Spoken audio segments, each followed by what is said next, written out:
Bonjour à tous et bienvenue pour ce deuxième tutoriel. Aujourd'hui, nous allons voir comment réparer une poutre en béton endommagée. Les dégradations constatées des structures en béton armé peuvent paraître conséquentes et insurmontables. Si dans les cas les plus extrêmes, il est nécessaire de démolir et refabriquer à neuf les éléments dégradés, les dégradations superficielles peuvent être traitées localement. En cas de doute, il est préférable de faire appel à un bureau d'études structure béton afin qu'un ingénieur établisse un diagnostic précis des pathologies constatées et définisse les procédés techniques et leurs modes d'application pour y remédier.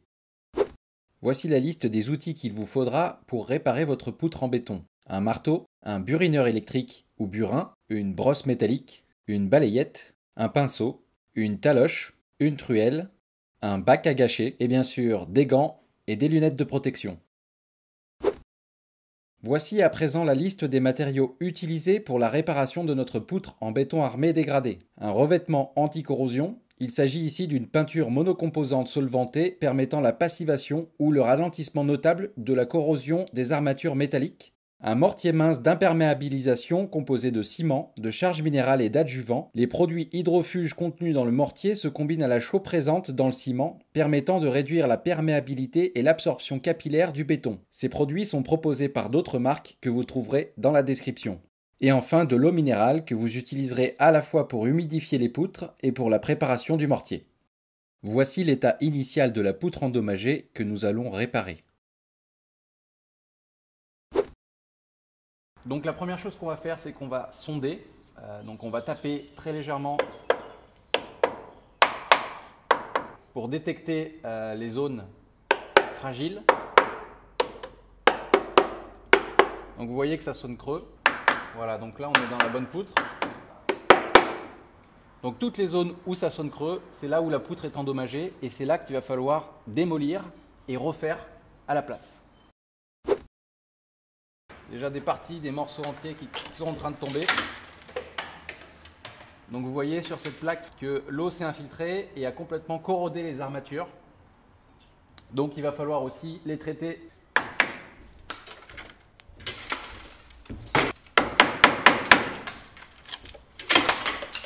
Voilà, donc on va poursuivre tranquillement la démolition de cette poutre avec un burineur électrique.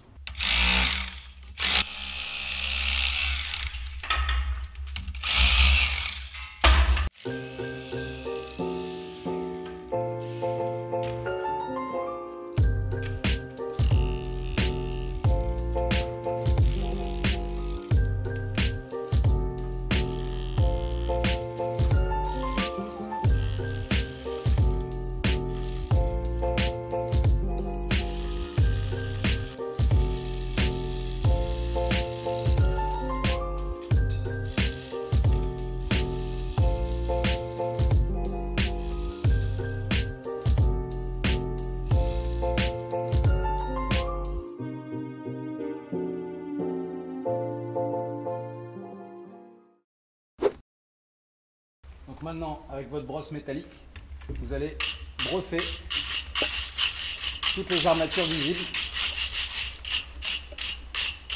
pour enlever la première couche de corrosion.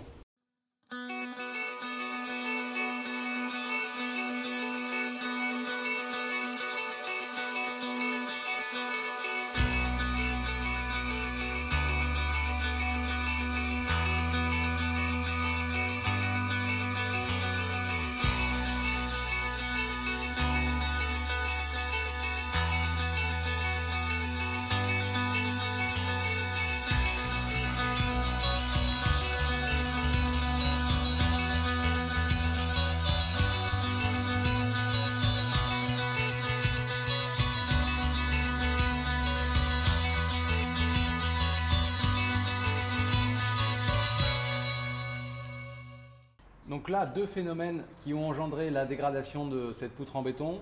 Le premier phénomène, c'est ce qu'on appelle un effet de retrait, c'est-à-dire que les armatures métalliques n'ont pas été assez enrobées de béton, ce qui fait qu'avec la dilatation, les armatures métalliques ont poussé le béton jusqu'à le faire craquer, jusqu'à le faire fissurer. La deuxième chose, c'est simplement la corrosion, c'est-à-dire que dans les fissures créées à cause du retrait des armatures métalliques, il y a eu des infiltrations d'eau, ont corrodé les armatures métalliques et ont continué de dégrader le béton à l'intérieur de la poutre. Le béton est un matériau très résistant en compression. un poteau en béton est capable de supporter une pression de 20 à 40 mégapascales. En revanche, la résistance en traction est une des grandes faiblesses du béton et n'est égale qu'à 10 à 15% de la résistance en compression. Une poutre en béton sur 2 appuis ne pourrait pas supporter la même pression. C'est en 1848 qu'un ingénieur français, Joseph Lambeau, eut l'idée d'intégrer des tiges en acier noyées dans du ciment hydraulique permettant d'augmenter drastiquement la résistance du béton en traction. Il appellera ce matériau le fer-ciment, ancêtre du béton armé. Pendant un siècle, les armatures du béton seront des tiges lisses et épaisses comme celles présentes dans les poutres de cet ancien atelier. Il faudra attendre aux alentours de 1960 avant de voir apparaître des aciers torsadés et crénelés que nous utilisons aujourd'hui. Ces armatures permettent une plus grande résistance à la traction et une meilleure adhérence du béton. Donc maintenant que vous avez bien nettoyé vos armatures métalliques, que vous avez passé un coup de brosse pour enlever le résidu, on va maintenant les protéger avec un produit anti-corrosion. On va simplement appliquer ça sur les armatures qu'on vient de nettoyer. Il faut en mettre allègrement pour que ça protège bien les armatures.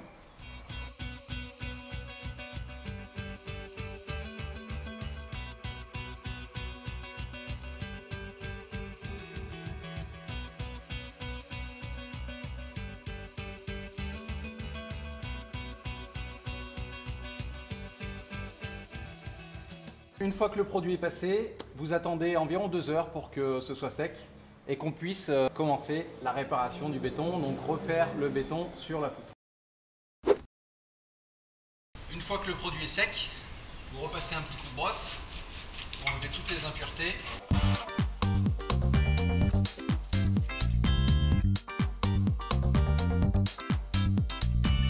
Vous allez tremper la brosse dans l'eau et vous allez badigeonner d'eau le support, donc les armatures et la poutre en béton. De cette manière, le mortier de réparation accrochera mieux au support.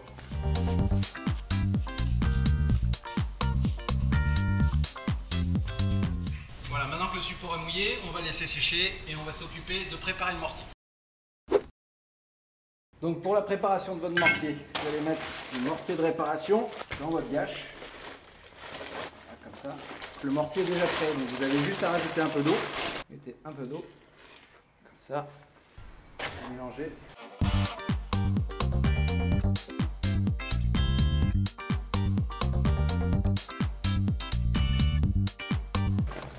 Si vous voyez que votre mortier est un petit peu trop liquide, vous rajoutez un peu de préparation. Comme ça, continuez à mélanger.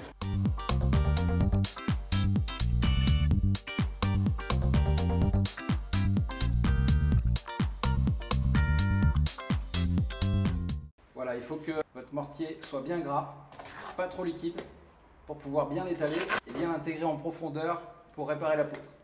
Maintenant, on prend notre mortier et on va l'étaler sur la poutre. Donc maintenant que le mortier est prêt, il n'y a plus qu'à l'appliquer donc aux endroits abîmés de la poutre. On va essayer d'enrober au maximum les armatures existantes.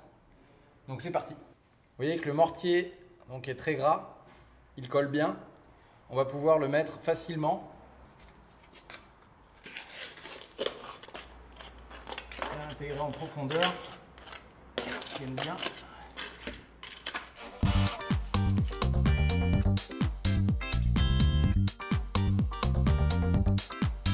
Donc faites attention avec ce mortier parce qu'il a une prise très rapide, il sèche très rapidement.